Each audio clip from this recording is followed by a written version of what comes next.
নমস্কার বন্ধুরা, post YouTube চ্যানেলে আপনাদের অনেক অনেক স্বাগত জানাই। আজ আমার মায়ের এক নতুনত্ব রান্না আপনাদের সাথে শেয়ার করলাম।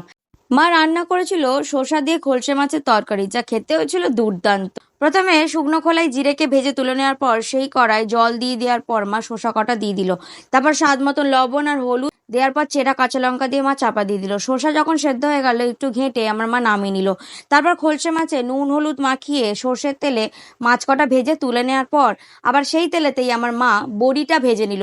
বড়ি ভেজে তুলে নেওয়ার পর মা রাঁধুনি ফোড়ন দিয়ে দিল কড়াতে, দিয়ে তারপর শসাটা দিয়ে ফোড়ন দিয়ে দিল। তারপর বেশ খানিকক্ষণ ফুটিয়ে নেওয়ার পর খলসে মাছ কটা ও বড়িটা দিয়ে দিল, দিয়ে ভালো করে ফুটিয়ে নেওয়ার পর নামানোর সময় শুকনো খোলায় ভাজা জিরে গুঁড়োটা দিয়ে তারপর মা নামিয়ে নিল। তারপরেই তৈরি হয়ে গেল আমাদের শসা দিয়ে খলসে মাছের নতুনত্ব রান্না, যা খেতে হয়েছিল দুর্দান্ত। আমাদের তো খুব ভালো লেগেছে, আশা করবো আপনাদেরও খুব ভালো লাগবে। অবশ্যই লাইক কমেন্ট শেয়ার করবেন, সাবস্ক্রাইব করবেন, আমাদের পাশে থাকবেন। ধন্যবাদ।